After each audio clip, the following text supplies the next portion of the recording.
There comes a time in every life when the masks start to slip, when the laughter fades, the calls grow cold, and the truth whispers louder than words ever could.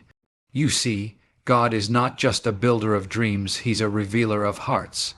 And sometimes, before He brings you into your blessing, He has to remove the ones who are only pretending to walk with you. It's a painful gift, because exposure hurts, but it also heals. There's a divine reason why certain people fall off when your light begins to shine.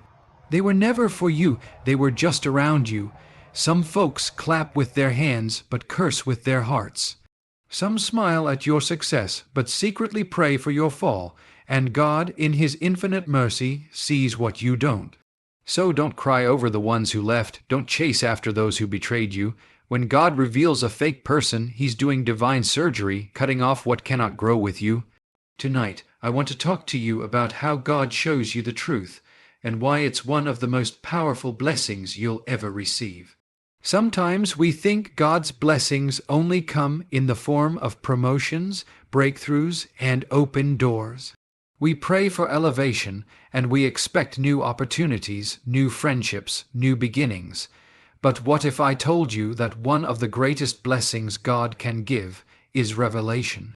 Not of the future, not of your destiny, but of the people around you, because sometimes God doesn't give you more, He shows you less. He shows you who doesn't truly belong in your life. It's easy to mistake company for connection. Just because someone walks beside you doesn't mean they're walking with you. Some people are in your life for the comfort, for the access, for the benefits, and when the light of favor begins to shine on you, they smile, but it's hollow. They cheer, but it's fake. And here's the truth: God sees it long before you do. So instead of immediately giving you success, He starts revealing hearts. He allows moments to unfold, small conversations, subtle shifts, strange silences. People start acting different. You can't explain it at first, but something's off. That's not coincidence. That's God beginning to show you what's real and what's not. He's answering the prayer you didn't even know you prayed. Lord, protect me from those who mean me harm, even if they hide it well. When you're on the verge of growth, exposure becomes necessary. You can't take everyone to the next level. You can't build your future on false support. So God, in His infinite wisdom, pulls back the curtain. And let me tell you, this unveiling can be painful, because sometimes the ones He reveals are the ones you loved the most. The ones you trusted, the ones you never imagined would turn cold. But that pain, that confusion, that moment where you wonder, why did they change on me? That is the blessing. Because they didn't change, you just finally saw them clearly. God doesn't expose to embarrass, He exposes to protect, to prepare, to prune, because the truth is, fake people will smile with you and sink your boat when you're not looking. They'll applaud your rise only to sabotage it in secret, and God won't allow that kind of poison into your promised land. So He starts making you uncomfortable around them, or He makes them uncomfortable around you. Either way, the separation is coming, and it's divine. Sometimes the greatest betrayal is the one you never expected. But God saw it before it touched you. And instead of letting it destroy you, He revealed it early. That's not rejection, that's rescue, that's mercy. That's love. So when people walk away, don't chase. When they switch up, don't beg. When the mask falls, don't cry too long. Thank God, because He just answered a prayer you didn't know how to pray. He just removed someone who would have ruined you later. That's not a loss. It's a clean break. You see, when you ask God for elevation, understand this: the higher you go, the more you need to travel light. And fake people, they're dead weight. They can't survive at higher altitudes. So God, before He blesses you, does some spring cleaning. Not to hurt you, but to help you, because your destiny is too important to be sabotaged by someone who was never for you to begin with. That's why one of God's greatest blessings is revelation. Sometimes God answers your prayers by subtraction, not addition. You ask Him to bless you, to protect you, to guide your steps. And He does. But His way is often quiet, subtle, and painful. Instead of opening new doors, He starts to close old ones. Instead of sending new people, He starts to reveal the truth about the ones already around you. People you trusted, people you laughed with, people you thought would be with you for the long run. Suddenly they change, or so it seems, but in truth they didn't change. They just got exposed. You see, when God begins to move in your life, He doesn't just bring blessings. He also brings clarity, and that clarity is often uncomfortable because it reveals that not everyone walking beside you is meant to continue the journey. Some were only there for a season, some were only there for what you had, and some were never truly for you in the first place. They just knew how to pretend well. God allows moments, conversations, and disappointments to unfold that open your eyes. You start to feel distant from certain people. You start noticing how they don't celebrate your wins anymore. Their energy shifts, their support weakens. And when you really need them, when your back is against the wall, they're either silent or gone. That's not by accident. That's God answering the deeper prayer of your soul. God, show me who's really with me. We often want to skip straight to success, straight to elevation. But God is a wise builder, and no wise builder lays the foundation with faulty bricks. If your support system is compromised, if you have fake people in your circle, then your rise will come with hidden enemies. So before He takes you up, He begins the process of cleansing. He shakes your life, not to break you, but to reveal what was never stable to begin with. And that revelation is one of the greatest gifts He can give. It hurts when the people you love turn out to be disloyal. It stings when someone you confided in becomes distant or even envious, but what hurts today will make sense tomorrow. Because every person God removes is making space for someone better. Every betrayal is preparing you for a deeper blessing. And every loss is a sign that God is getting serious about your future. Fake people can only go so far with you. The moment your purpose starts to shine too brightly, their mask starts to slip. The jealousy grows. The competition creeps in, and suddenly the one who was clapping for you is now complaining behind your back. God sees that, and in His mercy He lets you see it too, so you can make decisions with wisdom, not emotion. You don't need to beg for loyalty. You don't need to explain your worth. When God removes someone, let them go. Their exit is your elevation. Their absence is your protection. Their silence is your signal to move forward. Because you're not walking this road alone, God is guiding your every step, and His exposure is always intentional. So if people walk away, bless them. If they lie, forgive them. But don't hold on to what God is trying to remove. Because when He reveals someone's true nature, it's not to punish you, it's to free you. Let Him do His work. Let the masks fall, let the fake be exposed. It's all part of the blessing. There's a strange peace that comes when you finally understand that isolation is not always a punishment, it's often preparation. When God begins to separate you from certain people, it doesn't always make sense at first. The calls stop coming.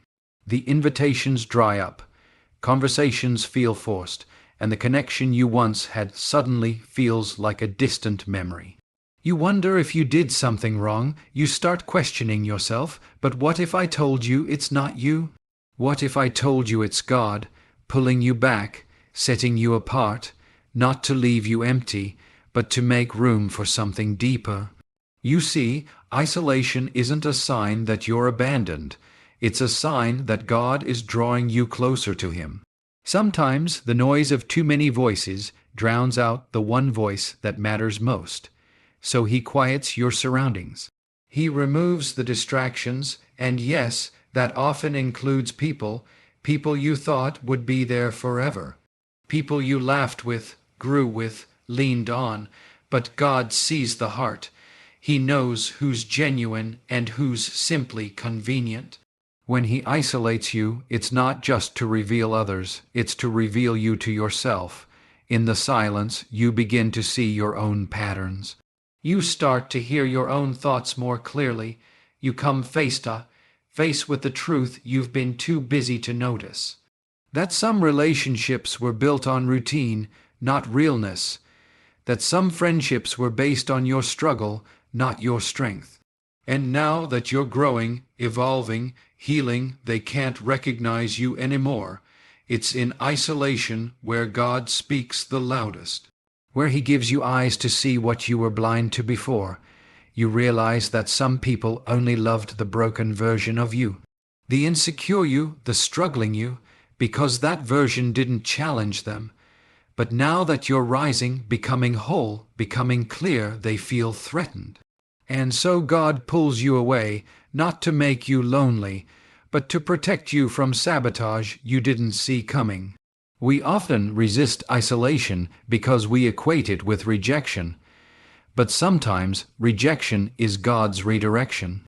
When someone leaves your life, when a door closes, when you feel forgotten, that's not always the enemy.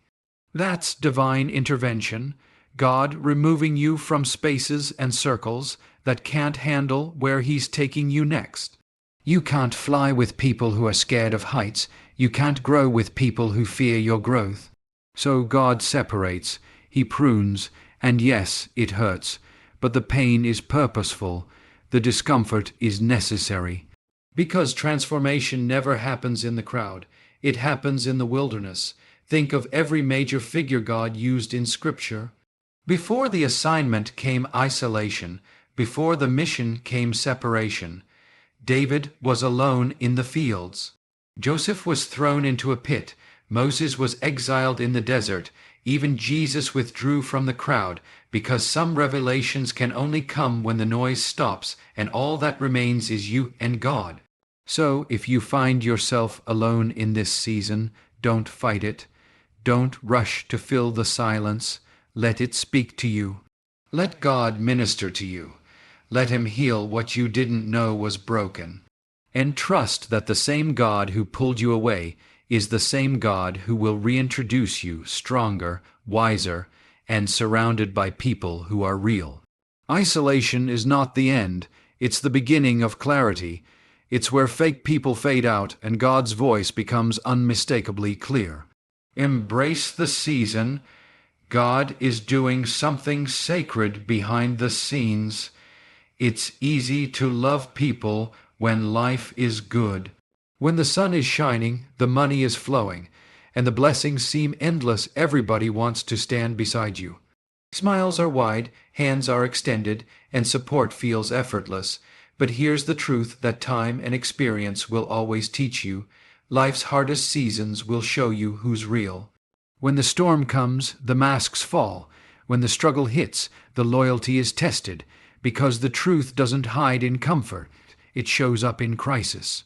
God often allows testing seasons not just to strengthen you, but to reveal the nature of those around you. When you're walking through the valley, facing uncertainty, or feeling completely broken, pay attention. The ones who disappear when you have nothing, the ones who grow silent when you're hurting, the ones who distance themselves when you're at your weakest, those people were never truly for you. They were just comfortable in your convenience, not committed to your soul. Testing seasons strip away the illusion. They shine light on people's intentions, and as painful as it is, you start to see things clearly. That friend who always needed you, but vanished when you needed them. That partner who said all the right things, but lacked presence in your pain. That group that laughed with you in success, but went quiet in your loss. These are not just signs of distance. These are revelations, and God uses these moments to protect you from depending on people who cannot carry your heart.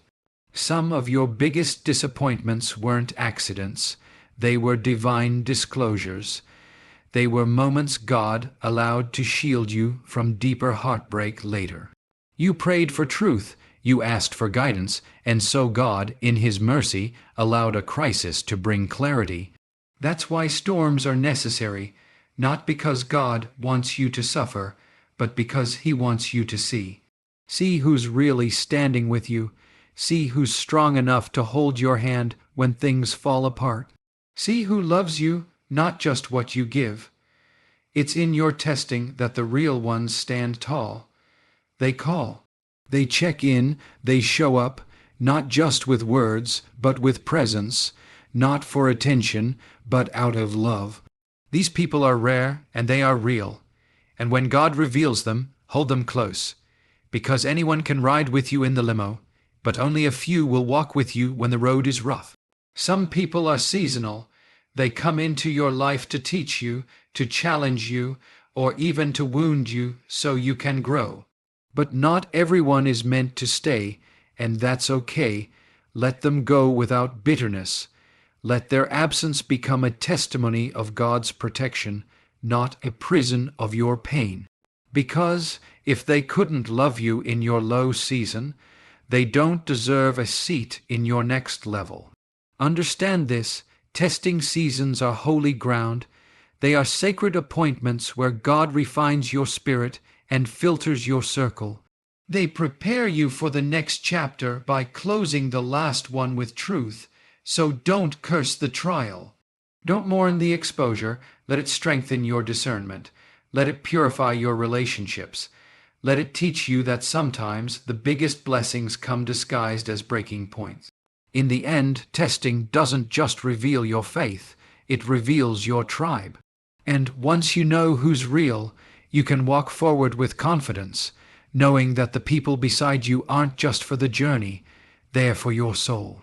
There's something powerful about intuition, the quiet nudge, the uneasy feeling, the inner voice that tells you something isn't right. You can't explain it in words, but you feel it in your spirit. You smile in the room, but deep down, you know someone's energy doesn't match their words. That's not paranoia, that's discernment. That's the gift of spiritual sensitivity, and more often than not, it's God speaking through your instincts before He shows you the full picture. Because while energy doesn't lie, God confirms what your spirit already suspects. Many of us have had moments where we sensed something was off about a person, even when everything on the surface seemed fine. They said the right things, they acted friendly, they stood beside you, but something didn't sit right. Maybe you ignored it, gave them the benefit of the doubt, or silenced your gut feeling in the name of kindness. But later, whether through a situation, a conversation, or a betrayal, God confirmed what you felt all along. That they weren't truly for you, that behind the smiles was jealousy, behind the support was competition. Behind the laughter was resentment. God often uses confirmation not to shame us, but to teach us. He allows situations to unfold that validate what we already sensed. It's not about making us bitter. It's about making us wise, because not everyone around you is for you. Some are just around you to gather information. Some are around you because of what you can do for them. And some are simply pretending because your light benefits their image. That's why God confirms what you feel, so you don't build your future with broken bricks. Discernment is a divine filter. It's how God protects your peace before the storm even begins. It's His way of saying, pay attention, watch how they respond when you succeed, listen to what they don't say when you struggle, look at who disappears when you no longer serve their comfort. The signs are always there, but sometimes we're too emotionally attached to see them. That's where God steps in, not to destroy relationships, but to cleanse them. Not to isolate you, but to insulate you from harm. Confirmation from God often comes quietly. It might be a conversation that feels unusually cold, a moment where someone's true intentions slip out, or a season where someone you once leaned on becomes unavailable. These aren't coincidences, they're divine cues. God is peeling back the layers so you can stop doubting your instincts and start trusting His voice. We have to learn to stop guessing our spiritual alarms. Just because someone hasn't done you wrong yet doesn't mean their spirit is aligned with yours. God sees the hidden motives. He hears the thoughts they never speak. And in His love, He gently confirms what you need to know before it turns into a deeper wound. Sometimes the best thing God can do is confirm that the unease you feel is not just in your head, it's in your spirit. It's Him preparing you, guarding you, and giving you the clarity to walk away without guilt, because protection doesn't always come through storms. Sometimes it comes through soft, subtle signs that say, "This person can't go where you're going." So if you feel it in your gut, take it to God. Ask for confirmation, and when He gives it, through actions, silence, or shifts, trust it. Don't hold on to people He's showing you to release. Don't fight for places where your spirit is restless, because the more you learn to trust your discernment, the more peace you'll find. And in that peace, you'll discover what real connection feels like, unforced, loyal, and true. Letting go is one of the hardest things a person can do, especially when it comes to people. We hold on to relationships, to memories, to the version of someone we once believed in, even when God shows us their true nature, even when the signs are loud and clear, our heart often resists. We say, maybe it'll change, or maybe I misunderstood, but deep down we know. We know when someone is no longer aligned with our growth, no longer serving our peace, no longer deserving of our presence. Still, we cling, not because we don't see the truth, but because letting go feels like losing a part of ourselves. But here's the truth that sets you free. Letting go isn't bitterness, it's obedience. When God reveals someone's true character, He's not asking you to hate them. He's not calling you to revenge. He's not giving you permission to gossip or retaliate. He's calling you to release them quietly, humbly, and fully. Because what you let go of in obedience, God replaces in abundance. Holding on to what He's trying to remove only delays the healing He's trying to give. It takes strength to let go. It takes maturity to walk away without causing harm. And it takes faith to believe that peace is on the other side of separation. But the truth is, not everyone deserves access to your life. Some people were only meant to walk a few steps with you, not the whole journey. And the longer you hold on, the more damage they do, not always through action, but through distraction. They pull you out of alignment, they dull your vision, they keep you tied to the past while God is calling you into the future. Letting go is not a sign of weakness. It's a mark of spiritual intelligence. It says, "I see who you are now, and I still wish you well, but I can no longer make space for what's not feeding my spirit." It's not about proving a point. It's about preserving your purpose, because the cost of holding on to the wrong person is too high. You delay your peace, you cloud your discernment, you invite unnecessary struggle into your life. There will always be people who try to re-enter your life once God gives you clarity. They'll apologize, they'll promise change, and some may even be sincere, but discernment teaches you that not every apology is an invitation to reconnect. Sometimes closure is found in silence, not in conversation. Sometimes forgiveness happens in your heart, not in their presence. Letting go also means releasing the version of yourself that needed them, the insecure version, the lonely version, the wounded version. You've outgrown those spaces, and while the memory of what once was may linger, the truth of who they are now should lead your decisions. God didn't show you the truth to torment you. He showed it so you could be free. Letting go is a spiritual act. It says, "God, I trust you more than I trust my emotions. I trust that if you've removed them, it's because something better is coming. I trust that peace is worth more than history, and I trust that you will fill every space I clear with something more whole, more aligned, and more true. So don't hold on in fear. Don't shrink yourself to fit what you've already outgrown. If God revealed someone as fake, as unfaithful, or as misaligned with your calling, let them go not with hate, but with grace. That's not bitterness, that's obedience. And obedience always leads to peace, always.